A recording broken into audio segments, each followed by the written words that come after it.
नमस्कार बंधुओं, आप सभी का अपने YouTube चैनल में स्वागत है।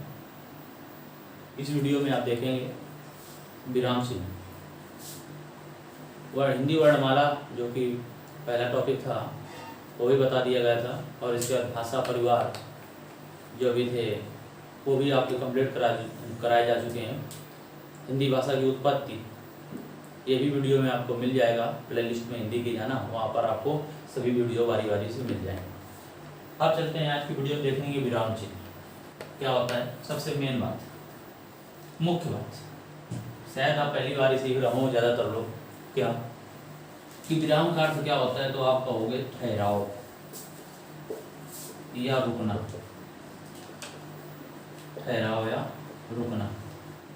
देखो ये रू और ये रू में अंतर होता है। इसका मतलब होता है बड़ा रू और इसका मतलब होता है रुकना, मतलब छोटा। ठहराव या रुकना, ये चीज आपको पता होगा कि विराम का अर्थ क्या होता है, रुकना या ठहराव। ठीक है। अब प्रश्न एक बना था, एक सेट पेपर में नहीं था, एक हाई कोर्ट का एग्जाम हुआ था, ग्रुप डी का हाई कोर्ट में। तो वहाँ पर एक प्रश्न आया था इस प्रकार से। अब ज़्यादातर इस प्रकार से प्रश्न बन भी रहे हैं कि जैसे संज्ञा होता है, संज्ञा तो पूछता है, संज्ञा का अर्थ नहीं पूछता, वो पूछता है संज्ञा शब्द मिलकर किससे बना है। तो इसका उत्तर था सम प्लस ज्ञा। वैसे इसको ज्या पढ़ते हैं, ज्या, लेकिन हम लोग यहाँ पे ज्ञा भी पढ़ेंगे। सम प्लस ज्ञा। अब सम क्या है, आपका उपसर्ग होता है, और ज्ञा क्या होती है, धातु। ये बात आपको समझना होगा कि इस तरह से प्रश्न बनता है। अब बात आती है विराम शब्द किससे मिलकर बना है। तो ये भी तो प्रश्न कभी ना कभी बन सकता है कि विराम शब्द मिलकर किससे बनता है। तो विराम शब्द जो मिलकर बनता है, इस बात को बहुत अच्छे से याद रखना। वी प्लस रम, ये हलंत है, प्लस घामे अंत की मात्रा, ये बी उपसर्ग, रम ये क्या है, धातु, और खा क्या है, ये घा में अंत की मात्रा, ये क्या करेगा, प्रत्येक आकार करेगा। ठीक है ना। तो ये इनके योग से बनता है कौन सा शब्द, विराम शब्द। ये मोस्ट इंपॉर्टेंट फैक्ट ये तो पता होता है, ये तो बुक में पढ़ोगे तो शुरुआत में लिखा होता है, लेकिन ये सरलता से किसी बुक में, ज़्यादातर कम ही बुक में इसका जिक्र किया गया है। बुक से ही लिया मैंने भी, लेकिन हाँ बहुत कम बुक में मिलेगा। तो वी प्लस रम प्लस घाम यन की मात्रा, ये विराम का अर्थ होता है। आगे बात करेंगे विराम चिन्ह होते कितने हैं। तो होते तो वैसे कई सही हैं, लेकिन जो कि व्याकरणाचार्य हैं पंडित कामता प्रसाद गुरु के अनुसार विराम चिन्हों की संख्या होती है 20।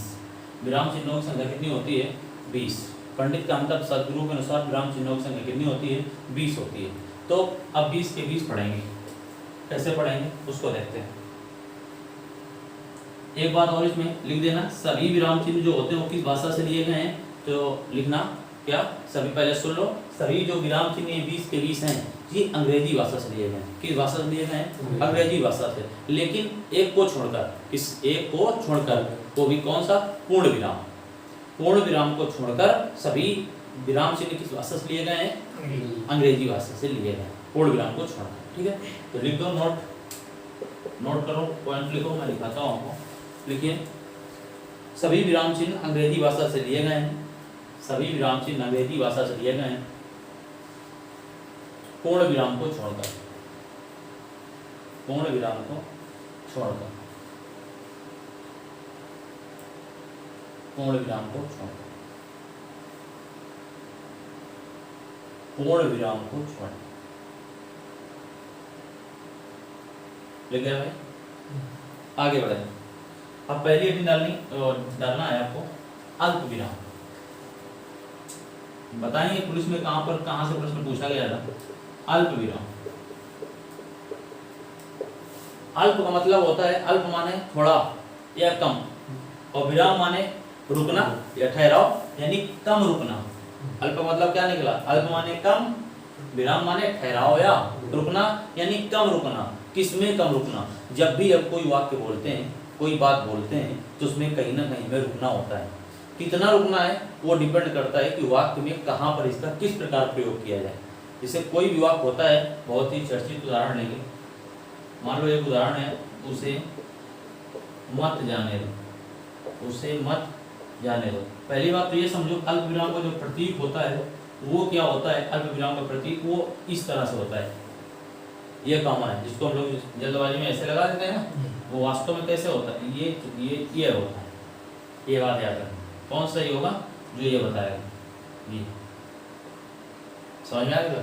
ये है अल्प विराम का क्या चिन्ह। इसमें दो बातें होंगी इस वक्त, देखो, उसे मत जाने दो, तो ध्यान समझना। इसके बाद यहाँ पर लिख दिया उसे मत जाने दो, ठीक है। एक काम हमने अल्प विराम का प्रयोग यहाँ पर कर दिया, एक यहाँ पर लगा दिया, ठीक है ना। यहाँ पर अब इसको पढ़ो तो क्या निकलेगा, उसे मत, यहाँ पर रुके, उसे मत जाने दो, ये लिखा कि उसे मत जाने दो, ठीक है ना। इसके बाद यहाँ पर ये शब्द लिखो, उसे रोको मत जाने दो, उसे रोको मत जाने दो,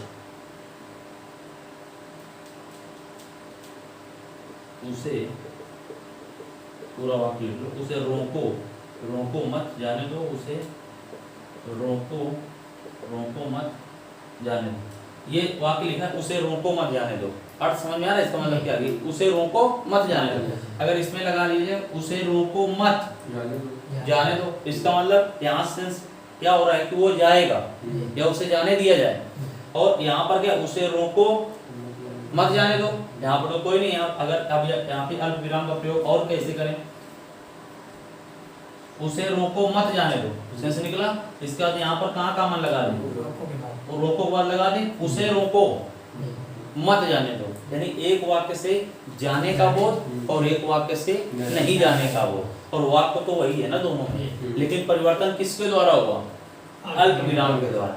कहाँ पर रुकना है वो निर्भर करता है कि कैसे रुकेंगे। बात समझ में आ गई। एक बार अल्प विराम का प्रयोग मत के आगे, एक बार रोको के आगे, तो आपने क्या देखा कि उसे रोको मत जाने दो, उसे रोको मत जाने दो, और उसे रोको मत जाने दो। यहाँ से वो जाएगा और यहाँ से बोला जा रहा है रोक लो, दो बातें अलग अलग बातें इन वाक्य में देखने में एक जैसे लग रहे हैं। तो ये हो गई अल्प विराम की बात, क्लियर। बहुत महत्वपूर्ण फैक्ट है जो कि प्रश्न पूछा गया है कि जितने भी 20 विराम चिन्ह होते हैं, जितने भी 20 विराम चिन्ह होते हैं, सबसे ज्यादा प्रयोग किसका होता है, सर्वाधिक प्रयोग कौन सा होता है, तो सर्वाधिक प्रयोग यही होता है, कौन सा, अल्प विराम। तो लिख देना नोट पॉइंट बनाकर, इतना लिखो, इसके बाद इतना लिखो नोट पॉइंट कि सभी विराम चिन्हों में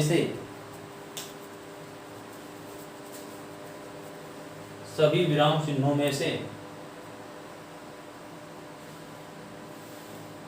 अल्प विराम का सर्वाधिक प्रयोग होता है। इंपॉर्टेंट लगा देना, सभी विराम चिन्हों में से अल्प विराम का प्रयोग सर्वाधिक होता है। ऊपर वाला उदाहरण लिख लिया होगा, लिख लो।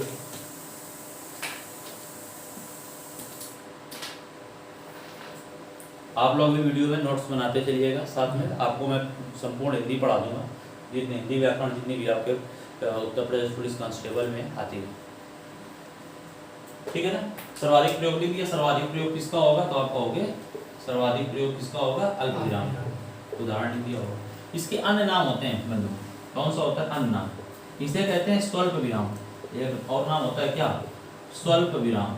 आप देखो इसमें हिंदी, जैसे हमने कहा था ना, अगर और कोई सब्जेक्ट होता है तो उसमें आप अगर उसका इंग्लिश में क्या, उसे क्या बोलते हैं, अगर याद कर लो तो इंग्लिश तो ज़्यादातर एक ही होती है, ठीक है ना। लेकिन हिंदी में ऐसा नहीं है, हिंदी में पेपर हिंदी में ही आता है। वैसे इसको कामा बोलते हैं, कामा नहीं बोलते, कामा लगाओ, यही तो होता है। लेकिन अब उसमें इंग्लिश वर्जन हिंदी में क्या होता है कि हिंदी में इंग्लिश वर्जन पेपर तो आता नहीं है, तो इसलिए आपको हिंदी जानना क्या है, आवश्यक है।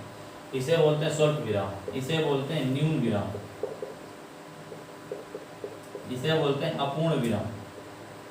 ये तीन नाम है इसके, अन्य नाम नोट कर, स्वल्प, न्यून, अपूर्ण।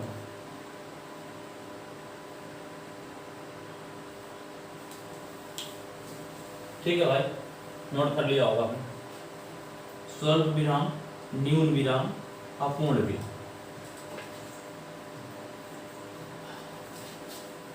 अगली हेडिंग अर्ध विराम। अर्ध विराम, देखो इसका प्रतीक क्या होता है अर्ध विराम का।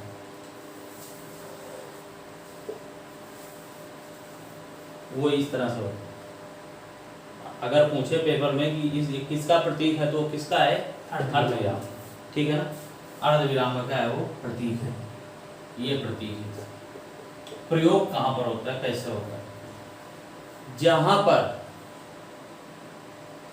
अल्प विराम से थोड़ा सा ज्यादा रुकना हो, किससे, अल्प विराम से थोड़ा सा ज्यादा रुकना हो लेकिन पूर्ण विराम से कम, पूर्ण विराम से कम, अल्प विराम से ज्यादा रुकना हो और पूर्ण विराम से कम रुकना हो, तो वहां पर किसका प्रयोग करते हैं, अर्धविराम का। अब कहोगे क्या ये परिभाषा भी पूछी जाती है, बिल्कुल। प्रश्न कुछ इस तरह से बन जाएगा कि ऐसा कौन सा विराम चिन्ह है जिसमें अल्प विराम से अधिक और पूर्ण विराम से कम पे रुकना होता है, तो उसका उत्तर क्या होगा, अर्धविराम। इसलिए डिफिनीशन इसकी, या डिफिनीशन को, या इसकी जो मुख्य बात है, मुख्य तथ्य है, वो लिखना क्या हो जाता है, आवश्यक हो जाता है। तो इस बिंदु को नोट करो, लिखो। जब अल्प विराम से थोड़ा अधिक रुकना हो, जब अल्प विराम से थोड़ा अधिक रुकना हो, जब अल्प विराम से थोड़ा अधिक रुकना हो किंतु पूर्ण विराम से कम, तो वहां पर अर्धविराम का प्रयोग होता है, तो वहां पर अर्धविराम का प्रयोग होता है।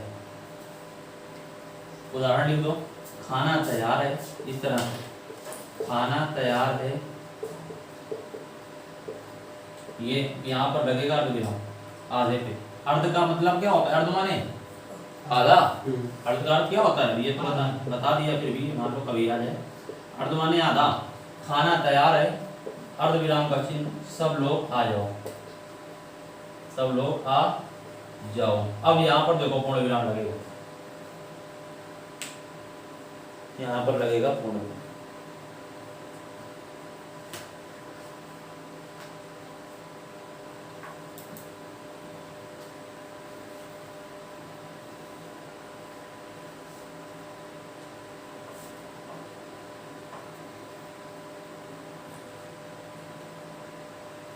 ठीक है भाई, आगे बढ़े।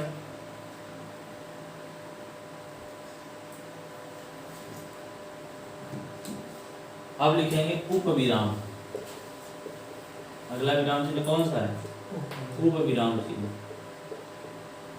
चिन्ह ऐसे लिखते हैं, जल्दबाजी में लोग इस तरह से लिख देते हैं, इस तरह से लिख देते हैं, जो कि गलत होता है लिखने में। इस तरह से सही है, हरंत के साथ। उपविराम चिन्ह, उपविराम चिन्ह क्या होता है, इसका प्रतीक यह होता है, दो बिंदु, ठीक है ना। इसको कहा गया विसर्ग चिन्ह भी कहा गया। कौन सा चिन्ह कहा गया, विसर्ग चिन्ह। कौन सा चिन्ह, विसर्ग चिन्ह, ठीक है ना। और इसको कहा गया, इसमें कितने बिंदु हैं, दो बिंदु है ना, तो इस चिन्ह का नाम दिया गया बिंदु द्वय। क्या नाम दिया गया, बिंदु द्वय। बिंदु माने बिंदु, द्वय माने दो, दो से, यानी यहाँ पर क्या है, दो बिंदु है। इसके नाम क्या क्या मिले, विसर्ग चिन्ह, बिंदु द्वय, उपविराम, ठीक है ना। पंडित कामतर प्रसाद गुरु ने इसे विसर्ग के समान मानकर इसे विसर्ग, उसमें विराम चिन्ह में इसको मान लिया है। मतलब विसर्ग चिन्ह को क्या किया है कि विराम चिन्ह में माना है उन्होंने, विराम चिन्ह को विराम के समकक्ष बताकर इन्होंने क्या कर लिया है, मान लिया है, ठीक है।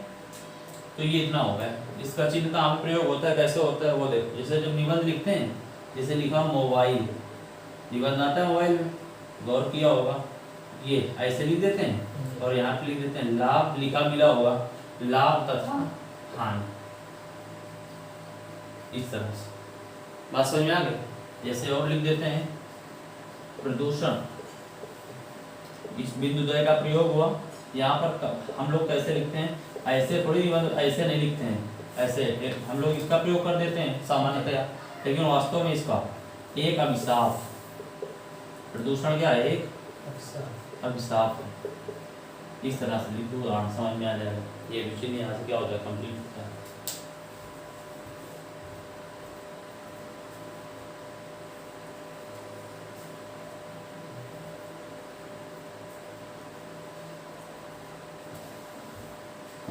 अगला लिखो पूर्ण विराम। इसको तो आप जानते हैं, इसमें तो कोई बात नहीं। जब बात पूर्ण हो जाए, पूर्ण विराम मतलब इसका ये होता है ना, पूर्ण विराम का प्रतीक ये होता है। पूर्ण विराम तो जानते हो, ये भी लिखो। अगला लिखो विस्मयादि सूचक। विस्मयादि सूचक, विस्मयादि सूचक इसको बोलते हैं आश्चर्य चिन्ह।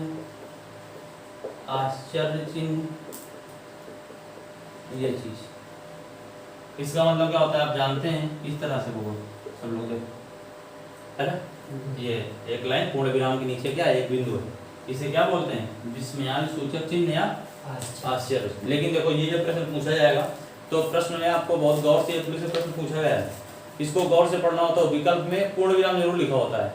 हो सकता है जल्दबाजी में यहाँ तक नजर गई, यहाँ तक ना जाए, तो हम लोग क्या कर देते हैं, पूर्ण विराम कर देते हैं। तो आपको जब ये पूर्ण विराम की बात करें, विकल्प में पूर्ण विराम लिखा हो, विस्मयादि लिखा हो, तो बहुत गौर से नीचे देख लेना। ये चिन्ह नीचे ही लिखा होगा, ऊपर नहीं लिखा होगा। क्लियर है ना? तो ये बात समझ में आ गई, विस्मयादि सूचक क्या आश्चर्य। अगली हेडिंग डालो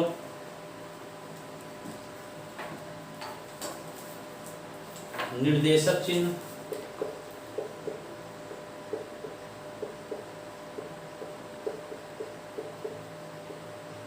या योजक चिन्ह। या नहीं है, इसको अलग ऐसे लिखो, इसको तुलनात्मक अध्ययन करेंगे, इसको तुलना से पढ़ लेंगे। योजक चिन्ह देखना, ये बहुत महत्वपूर्ण है। निर्देशक चिन्ह और योजक चिन्ह बहुत ही महत्वपूर्ण है।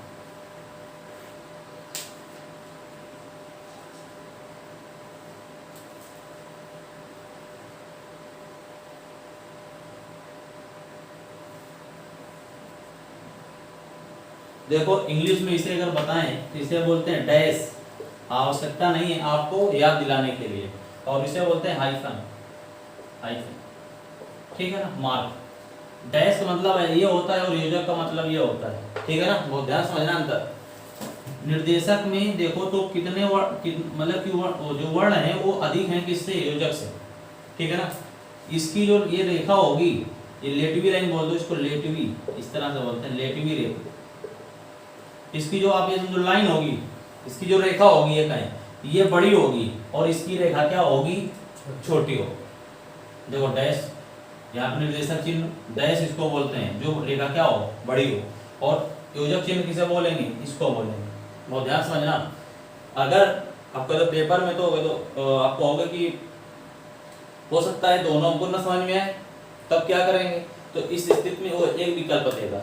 अगर वो दोनों विकल्प देगा तो ये प्रश्न फिर आपको लाइन थोड़ी सी है तो काफी हद तक बड़ी देगा, इस तरह से इतनी बड़ी दे देगा, या फिर अगर इतनी देगा तो आप फिर अंदर कर पाओगे ना, ये तो फिर वहां पर निर्भर करेगा किस तरह से। लेकिन हाँ, अगर कुछ शब्दों के बीच अंतर कर रहा है, जैसे क्या करेगा, जैसे इस तरह से लिखा है कि प्रधानाध्यापक ने कहा, प्रधानाध्यापक ने कहा, जब कोई बात कहता है तो ये इसमें लाइन का जो प्रयोग होगा, इसमें प्रधानाध्यापक ने कहा, तो इसमें यहाँ पे निर्देशक चिन्ह का प्रयोग हुआ।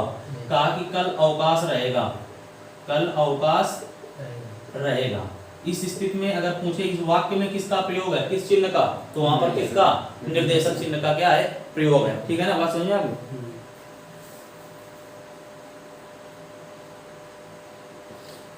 योजक चिन्ह का मतलब होता है जोड़ने वाला। योजक का अर्थ क्या होता है, जोड़ने वाला। देखो ये कैसे जोड़ता है, ये संख्याओं को परस्पर जोड़ता है। कैसे, जैसे यहाँ पर लिखते हैं 2/3, देखो 2/3 लिखते हैं हम लोग, 1/3, 1/4, ये लिखते हैं ना हम लोग, बोलो भाई, लिखते हैं ना, समझ में आ रही बात। तो ये 2/3, 1/3, 1/4 ये तो लिखा जाएगा। और यहाँ पर अगर इस तरह से पूछता है कि संख्याओं के बीच में जो, वैसे इतना समझो, योजक माने होता है जोड़ने वाला, जो दो चीजों को, दो शब्दों को जोड़ दे, दो बातों को क्या करे, जोड़ दे।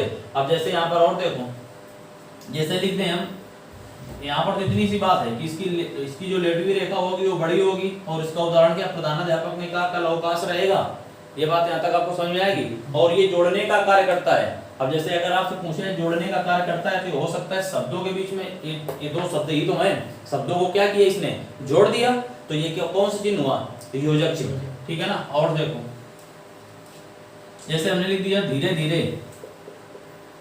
धीरे धीरे लिख दिया ना धीरे धीरे, तो अब बताओ इसमें कौन सा चिन्ह होगा? यही तो होगा योजक चिन्ह, क्योंकि दो शब्द हैं, दोनों को जोड़ दिया।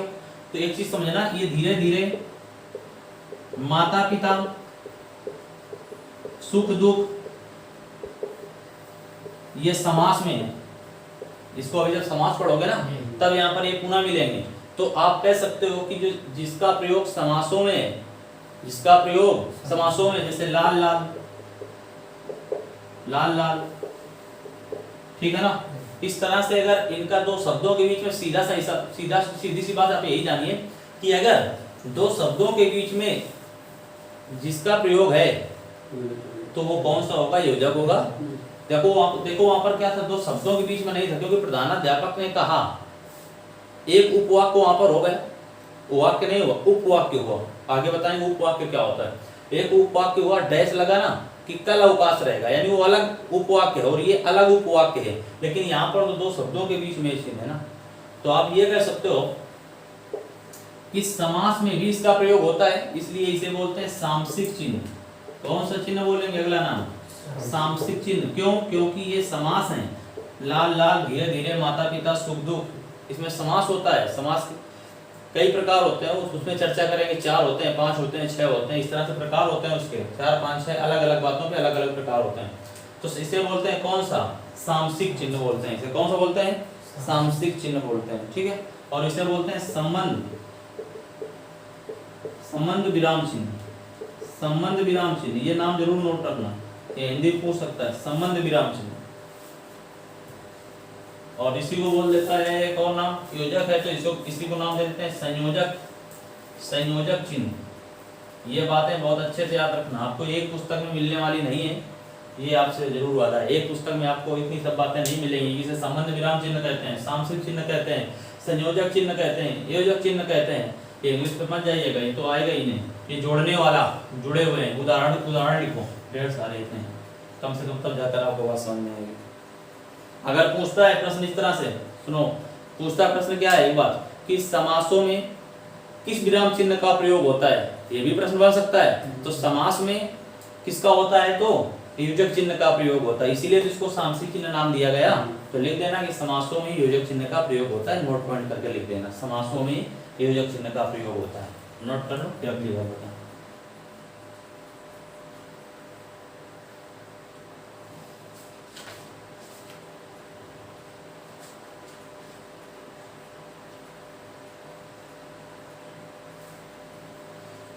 अगली बात आएगी आपकी इसमें, अब जो बताने जा रहे हैं ये भी पुलिस में पूछा गया प्रश्न, ठीक है। 2018 का सेट पेपर देखा जाए, जो 2018 में आया था प्रश्न पत्र, उसमें एक प्रश्न दिया जो बताने जा रहा है, उद्धरण चिन्ह।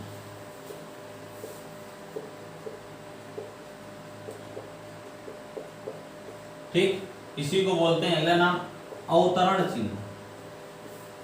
देखो ये नाम है, इनको याद रखना होगा आपको, उद्धरण चिन्ह और अवतरण चिन्ह, ये इसके नाम है। ये दो प्रकार के हो, अगर इंग्लिश में बात करें तो इन्वर्टेड कॉमाज बोलते हैं, ठीक है ना, बात वही है। लेकिन यहाँ पर क्या, यहाँ पर एक नाम और आ जाता है जब प्रश्न अंदर से पूछेगा, इक हरा, इक हेरा, उद्धरण चिन्ह।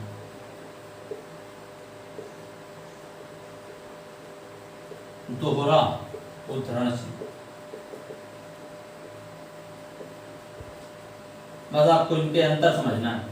इसका जो प्रतीक होता है ना, इधर देखो, इसका जो प्रतीक होता है वो इस तरह से होता है, इस तरह से, यानी ये लाइन समझ गए होंगे, ये इसके प्रतीक चिन्ह है। एक तरफ ये इस तरह से लगता है और दूसरी तरफ ये पलट जाता है। आप ये नहीं कहोगे समान नहीं होंगे, अगर इस तरह से हो जाएगा ना तो ये दूसरा बन जाएगा, इसको बोलते हैं पुनरुक्त सूचक चिन्ह, ये बाद में बता देंगे। तो इसको यार ध्यान समझना कि ये भी इस तरह से है। एक बार और देखो, लिख के इसलिए बड़ा लिखते हैं क्योंकि आपको दिक्कत ना हो, इस तरह से समझ बात आ गई होगी। ये जो इतना भाग है, इसका बड़ा भाग है, बिंदु वाला भाग है, वो ऊपर हो जाता है, अंतर समझ में आ रहा होगा आपको। इसे बोलते हैं उद्धरण चिन्ह। उद्धरण चिन्ह में दो भेद नहीं, दो प्रकार के आप कह सकते हो। एक होता है इकहरा और एक होता है दोहरा। ये कौन सा होता है, इसको देखो, ये इसका प्रतीक इस तरह से होता है, इस तरह से देखो, इस तरह से हुआ, इसमें डबल लगे, और ये होता है दोहरा। ये होता है क्या आपका दोहरा, बहुत बड़ी बात है। और पुलिस में पूछा गया था दोहरा, ये दिया था पुलिस की प्रश्न पत्र में एग्जाम में, ये ठीक है ना, बात समझ में आ गई है, चिन्ह पहचान लेंगे आप। हाँ, इसके प्रयोग भी समझो, अगर पेपर प्रयोग अभी तक नहीं आए, लेकिन हो सकता है आने वाले वक्त में पेपर का लेवल थोड़ा सा हाई हो जाए, तब इस तरह थोड़ा प्रश्न घुमाकर पूछेगा। कैसे कि इसका प्रयोग कहाँ पर होता है वो समझो जरा। इसका प्रयोग होता है, जैसे आप लिखते हैं, जयशंकर प्रसाद जी की रचना है कामायनी, प्रश्न आपको इस तरह से दे देगा, जैसे कामायनी है रचना, जयशंकर प्रसाद जी की रचना कामायनी है, तो इसमें किस योजक चिन्ह का प्रयोग होगा, और विकल्प में इस तरह से, तो इसमें उद्धरण चिन्ह का प्रयोग तो होगा, ये बात सही है, लेकिन उद्धरण चिन्ह में कौन सा होगा, तो वहां पर फिर आप उद्धरण चिन्ह का प्रयोग क्या करेंगे। कामायनी में इस तरह से नहीं लगाएंगे कि नहीं आप कामायनी में इस तरह से लगा दो, नहीं, अभी नियम लिखा देंगे, ये नहीं लगेगा कामायनी, ये नहीं लगेंगे, ये वाला दोहरा वाला नहीं लगेगा, कौन सा लगेगा, सिंगल वाला ही लगेगा। बात समझ में आ गई। इसके बाद जो पुरस्कार होते हैं आप जानते हैं, पद्मश्री, इस तरह से इसमें भी किसका प्रयोग, इसका ही प्रयोग। रामचरितमानस, उसमें कौन श्री रामचरितमानस, उसमें कौन सा प्रयोग, तो सिंगल का है, एक वाले का, ठीक है। अब यहाँ पर किसका प्रयोग होता है तो वो समझो। जैसे सुभाष चंद्र बोस ने कहा, सुभाष चंद्र बोस ने कहा, बोला जाता है, लिखो कामा इनवर्टेड कामा, इंग्लिश में बोला जाता है ना, Ram said comma inverted comma, वही तो है, सुभाष चंद्र बोस ने कहा, तो ये कामा इस तरह से और इनवर्टेड कामा इस तरह से, दिल्ली चलो, किसने कहा था, तो सुभाष चंद्र बोस ने कहा था ना, दिल्ली चलो, ये कामा इस तरह से लगा, इसमें कौन सा प्रयोग हुआ, और ये बात शायद अंतर आपको समझ में आ गई होगी। कामायनी, पद्मश्री, भारत रत्न, कुछ भी हो, ठीक है ना, उपाधि किसी को दी जाए, रचना हो, ठीक है ना, उसमें किसका प्रयोग होगा, सब में, ये कह रहा हूं उदाहरण चिन्ह का, और शेष में किसका, दोहरा। और इसे एक और नाम होता है उदाहरण चिन्ह भी बोलते हैं इसे नाम, ये भी लिख देना, 3 नाम है इसके, उदाहरण चिन्ह, ये बहुत याद रखना, अवतरण चिन्ह और उदाहरण चिन्ह, अवतरण चिन्ह, उद्धरण चिन्ह, 3 नाम नोट कर लेना, 3 के 3 नाम। तो इसमें आप लिख सकते हो थ्योरी कैसे होता है, तो कही गई बात का, कही गई बात का ज्यों का त्यों लिखना, कही गई बात का ज्यों का त्यों लिखना। अगर कही गई बात का ज्यों का त्यों लिखा गया है तो उसमें किसका प्रयोग है, दोहरा उद्धरण चिन्ह का। जैसे सुभाष चंद्र बोस ने कहा दिल्ली चलो, तो उन्होंने ही कहा और उसको ही हमने लिख लिया, इसका मतलब क्या है, बोलो कि उसी चिन्ह का प्रयोग है, किसके, दोहरा उद्धरण चिन्ह का। कही गई बात का ज्यों का त्यों लिखा जाए। हो सकता है प्रश्न ऐसा बना दे कि अगर कही गई बात, देखो प्रश्न कहीं से बन सकता है, किसी भी कहीं से भी कोई रूप ले सकता है, जो बातें इसमें बताई जाती है। अगर कह दिया जाए आपसे कि कही गई बात को ज्यों का त्यों लिखा गया, तब इस स्थिति में किस विराम चिन्ह का प्रयोग होगा। अगर आपसे कह दिया जाए कि मान लो एक वाक्य दे दे, प्रश्न ऐसे पूछे, ये नहीं पूछेगा क्योंकि समय जा रहा है, पेपर जो एग्जाम हो रहा है वो हाई लेवल पे पहुंच रहा है, प्रत्येक एग्जाम, तो उसमें इस समय पूछ सकता है कि ये नहीं पूछेगा नहीं ये किसका प्रतीक है, अभी तक तो दिया है, हो सकता है दे भी, लेकिन किसी ना किसी समय बढ़ेगा। तो हम लोगों को ऐसी तैयारी करना है, कम से कम आप किसी को बता भी सकें, किसी को पढ़ा भी सकें। तो इस चिन्ह के प्रयोग इस तरह से देगा कि एक प्रश्न देगा कि ऐसे कौन सा विराम चिन्ह है जिसमें कही गई बात को ज्यों का त्यों लिखने में उसका प्रयोग किया जाता है, तब आप कहोगे दोहरा उद्धरण का। ठीक है ना, बात समझ में आ गई, क्लियर है, तो नोट कर लिया होगा आपने। अब देखो अगला है संकेत चिन्ह।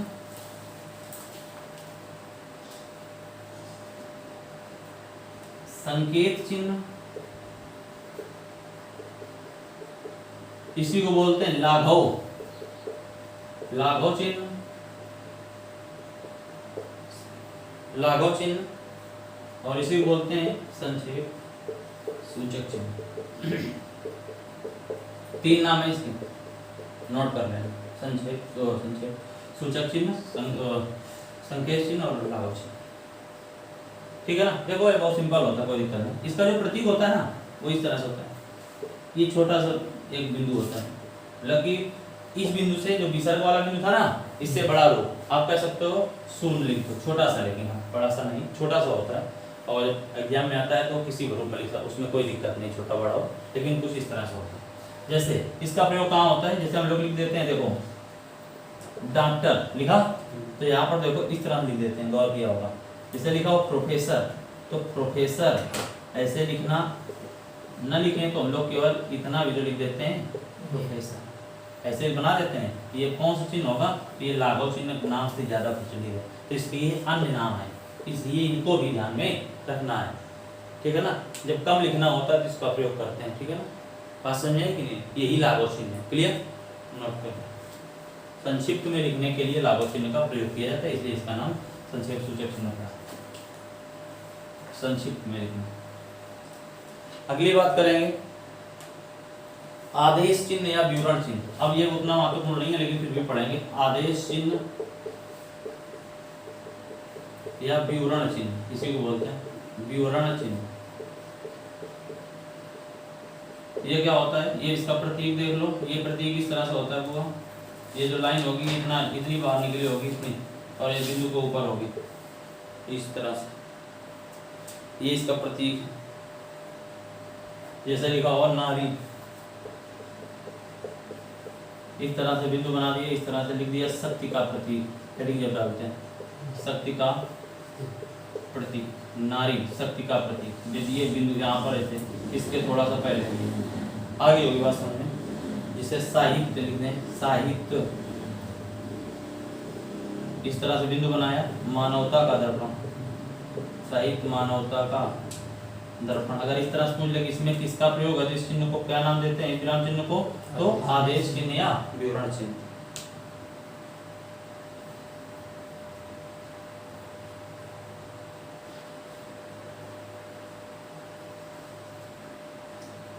अब देखो, अब महत्वपूर्ण है, ये भी प्रश्न पूछा गया,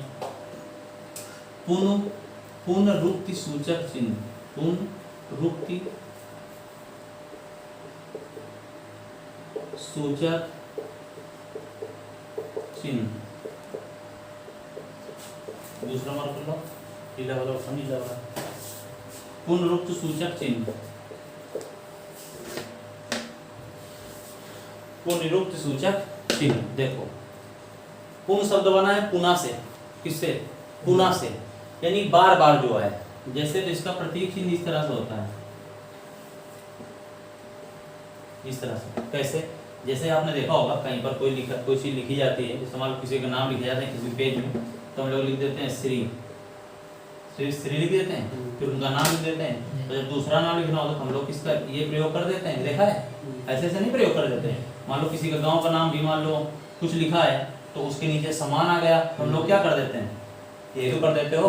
तो ये कौन सा चिन्ह है, पुनरुक्त सूचक चिन्ह का प्रयोग है। जैसे बार बार श्री नहीं लगाना, हमें किसी का नाम एक बार लिख दिया, सब में श्री अपना इसका प्रयोग करते चले। इसका आशय क्या है कि आपके नाम के आगे भी, ये जो नाम है इसके आगे भी श्री लिखा है, और इनका गांव मान लो अगर कुछ एबीसी कुछ करके आवासा कुछ है, तो इनका भी आवासा करके कुछ क्या है, ग्राम कांड के नाम है। तो इसका चिन्ह पता है, ये इसका क्या है, प्रतीक चिन्ह। क्या है बोलो, प्रतीक चिन्ह।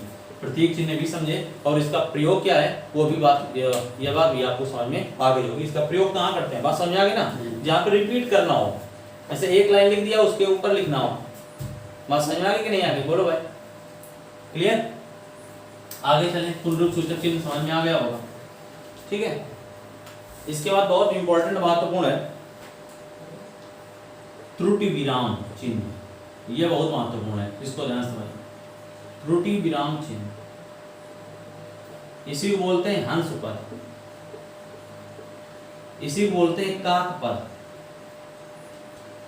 इसी को बोलते हैं हंस पद, काक पद, और इसी को बोलते हैं विस्मयादि बोधक चिन्ह। देखो यहाँ पे विस्मयादि नहीं लिखा है, विस्मयादि लिखा होता तो वहां का चिन्ह ये होता, यहाँ पर समझ रहे हो ना अंतर है। बोधक चिन्ह, ये चार नाम है, ये लिखना चार नाम। अगर आपको वीडियो समझ में आ रहा हो तो आप कम से कम सभी लोग लाइक कमेंट जरूर कर दें कि आपको नई बातें मिल रही हैं या नहीं मिल रही हैं, ठीक है, ताकि हमें और पढ़ने का अवसर मिले, मैं और पढ़कर आपको अच्छी किताबों बढ़िया पुस्तकों का अध्ययन करके मैं आपको और अच्छी बातें बताने का पूरा प्रयास करूँगा। आप कमेंट के माध्यम से बताइए कि वास्तव में आपको कुछ नया सीखने को मिल रहा है या नहीं मिल रहा है। आप इतना तो कर ही सकते हैं, ठीक है। कितने इसके नाम है, इसका प्रतीक वो ये होता है, देखो ये, ठीक है ना, बात समझा गई। इसका प्रतीक क्या होता है, ये, क्लियर है, ये इसका प्रतीक है। ये नहीं है, ये तो हमने लिख दिया ऐसे ही, मतलब कि ये तो लिखने, ये प्रतीक है इसका, ठीक। कैसे प्रयोग होता है, कहां पर होता है, जैसे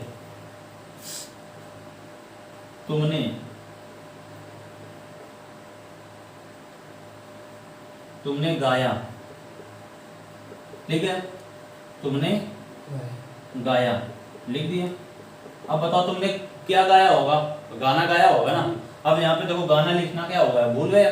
तब यहाँ पे गाना लिखें कैसे, तो हम इस तरह से ये बनाया, इसके बीच में से दोनों के, और यहाँ पर लिख दिया क्या, गाना। तो समझ में आ गई ना। जो चीज भूल गए तो वहां पर इस चिन्ह का प्रयोग किया और इसको ऊपर लिख दिया क्या, गाना। तो यहाँ पर क्या है, तुमने गाना गाया, तो गाया, ठीक है ना। अब जैसे मान लो राम ने खाया, राम ने खाया। अब देखो यहाँ पर लिखने की मान लो जगह ना होती तो हम क्या करते, इसका प्रयोग करते, राम ने खाना खाया, यही तो है, इसका से ही तो है। उम्मीद करते हैं ये नाम आप याद रखिएगा, हंस पद, काक पद, त्रुटि विराम चिन्ह, ये इस तरह से होता है। आगे बात समझना आपको, ओके आगे बढ़े, उदाहरण लिखते जाना।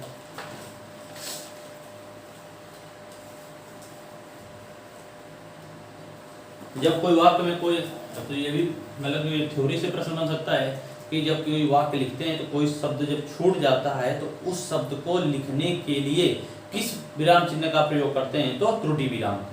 अब ये चीज तो आप समझेंगे ना कि कोई चीज छूट रहा है तो उसको लिखने के लिए किसका प्रयोग कर रहे हैं, तो त्रुटि विराम चिन्ह का प्रयोग कर रहे हैं, ठीक। आगे लिखो लोप चिन्ह,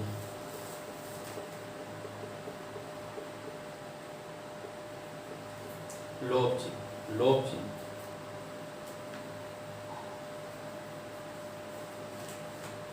इसका जो प्रतीक होता है इस तरह से बिंदु होते हैं, और दूसरा इसी तरह से plus plus plus plus plus होता है, ठीक है। ये लोप चिन्ह के क्या है, तुम्हारे प्रतीक है, लिख लो।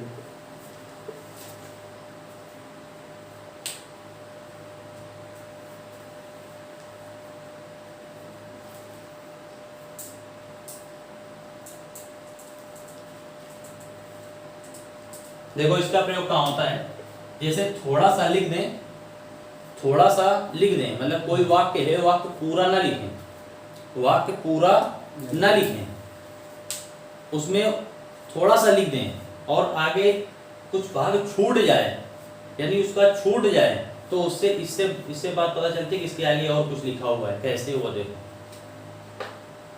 मोहन ने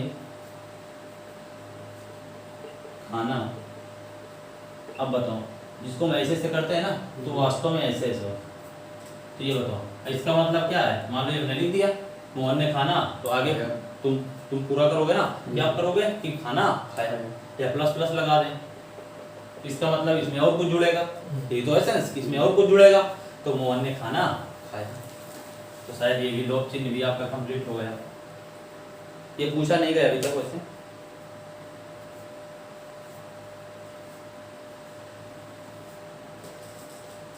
अगला है दीर्घ उच्चारण। छंद जब पढ़ाएंगे वहां पर बता देंगे। दीर्घ उच्चारण इस तरह से होता है, थोड़ा ऐसे आकार, दो मात्राएं होती हैं इसमें, इस तरह से दीर्घ उच्चारण। फिर एक होता है पाद बिंदु, इस तरह से देखो प्रतीक लिखते जाओ इनके, और इनका प्रयोग कोई खास नहीं। पाद बिंदु, गोली चिन्ह, गोली चिन्ह ये इस तरह से होता है, एक बड़ा जीरो होता है, उसको पूरा क्या होता है, वो ब्लैक होता है भरा हुआ, इस तरह से ये गोली चिन्ह। ये तुल्यता सूचक चिन्ह आप समझते हैं, तुल्यता, तुल्य माने बराबर, तुल्यता सूचक चिन्ह, तुल्यता सूचक चिन्ह, ये जो बराबर का होता है उसे बोलते हैं तुल्यता सूचक चिन्ह। लिख दो। रेखा चिन्ह, ये भी महत्वपूर्ण है। रेखा चिन्ह क्या है, देखो ऐसे थोड़ा सा इंग्लिश में बता देंगे। इसे कहते हैं अंडरलाइन, जिसे कहते हैं ना अंडरलाइन कर दो, यानी ऐसे लिखा, मान लो राम ने, राम मान लो राम लिख दिया, नीचे क्या कर दिया अंडरलाइन, ये महत्वपूर्ण बिंदु है, अंडरलाइन कर दिया। इसे बोलते हैं इंग्लिश में, हिंदी में क्या बोलते हैं, रेखा चिन्ह। यानी किसी बात को, मतलब कि किसी बात को महत्वपूर्ण अगर दर्शाना है कि वो बात बहुत महत्वपूर्ण है, तो वहाँ पे कह दिए अंडरलाइन करो। अंडरलाइन का मतलब क्या है, रेखा चिन्ह से तात्पर्य, प्रतीक आप जानते ही ये हो गई, ठीक है ना। जब लिख दो, इसमें परिभाषा लिख दो, दिक्कत हो लिखो, जिन शब्दों पर विशेष अवधारणा देना होता है, जिन शब्दों पर विशेष अवधारणा देना होता है तो वहाँ पर रेखा चिन्ह का प्रयोग करते हैं। जिन शब्दों पर विशेष अवधारणा देना होता है तो वहाँ पर रेखा चिन्ह का प्रयोग करते हैं। जहाँ पर लिखी बात ना, उदाहरण लिखने की कोई आवश्यकता नहीं, आप समझ के होंगे, है ना। कोई बात लिखी जाती है तो आदमी को सब लोग कह देते हैं ना कि मतलब कि जैसे कोई आपका टीचर है तो यही कहा जाता है ना कि अंडरलाइन कर दो, महत्वपूर्ण बात है, तो वहाँ पर रेखा चिन्ह का प्रयोग करते हैं। अगर आपको वीडियो समझ में आ रहा है तो आप एक कार्य और करिएगा, वीडियो को हो सके तो आप डाउनलोड करके ना देखें, क्योंकि इससे थोड़ी सी दिक्कत हो जाती है, क्योंकि वॉच टाइम नहीं बढ़ेगा और जब तक लाइव नहीं कर पाएंगे तब तक उतना पढ़ाने में मन भी नहीं लगता है, क्योंकि वीडियो अपलोड करने में बहुत ज़्यादा समय लगता है, डाटा भी बहुत खर्च होता है और समय बहुत, सबसे बड़ी बात है कि वक्त कीमती होता है, वक्त बहुत लग जाता है एक्सपोर्ट करने में, इसका अपलोड करने में, ये समस्याएं होती हैं। तो आप लोग कम से कम अगर कुछ सीख रहे हैं, अगर नहीं सीख रहे हैं तो आप मेरी कोई मदद ना करिए। अगर आप थोड़ा सा भी सीख रहे हैं ना तो आप गुरु दक्षिणा ग्रुप में आप इतना जरूर कर सकते हैं कि शेयर कर सकते हैं, कमेंट कर सकते हैं, लाइक कर सकते हैं और वीडियो को बिना डाउनलोड करके देख सकते हैं। इतना कर दीजिए और आपसे मैं कुछ नहीं मांग रहा हूँ, बस इतनी सी आशा मैं आपसे करता हूँ। अगर हो सके तो इतना जरूर कर देना। अगर आपको लगता हो कि हाँ हम कुछ सीख पा रहे हैं इस वीडियो से, अगर आपको लगता हो कुछ नया नहीं मिल रहा है तो बिल्कुल मदद न करिए, कोई बात नहीं, जहाँ से मिले वहाँ मदद करिए, जिससे मिले उसकी सहायता करिए। हम ये नहीं कह रहे नहीं आप हमारा सपोर्ट करिए, अगर हमसे कुछ सीख रहे हैं तो हमारा करिए, अगर आप किसी दूसरे यूट्यूब चैनल में कुछ सीख पा रहे हो आप उनका करिए, वो भी आपके गुरुजन लोग हैं, वहाँ पर करिए। जहाँ पर आपको लगता हो विराम चिन्ह हमसे पढ़ा है, विराम चिन्ह दूसरे यूट्यूब में जाकर पढ़िए। अगर आपको लगता है कि हम बेहतर हैं तो हमारा इससे मनोबल बढ़ता है। जब आप लोग सब्सक्राइब चैनल को लाइक कमेंट करते हैं कि हाँ सही है, तब अच्छा लगता है, बेहतर लगता है। तब ये नहीं कहते हमारा सपोर्ट करिए, ऐसी कोई बात नहीं है। आपको समझ में आए तो करिए, ना आए तो ना करिए, आपको जहाँ समझ में आए लेकिन वहाँ पर करिए, क्योंकि वहाँ पे जो टीचर पढ़ा रहा होता है उसका मनोबल बढ़ता है कि बच्चे उसके सपोर्ट में होते हैं। तो आप शायद मेरी बात समझ में आ गई और बाकी आते हैं आपका अपना कार्य करें। आगे अंत में बचता है समाप्ति सूचक। समाप्ति सूचक, ये भी जरूरी है। समाप्ति सूचक ये क्या होता है, ये आपका इस तरह से होता है, ये प्रतीक होता है, बीच में जीरो शून्य होता है और दो लाइन इधर उधर दाएं और बाएं तरफ, ठीक। ये किसका प्रतीक है, बोलो, समाप्ति सूचक। तो यहाँ से विराम चिन्ह का जो टॉपिक है वो समाप्त हो जाता है। अगर आपको वीडियो अच्छा लगा हो तो आप शेयर कर देना।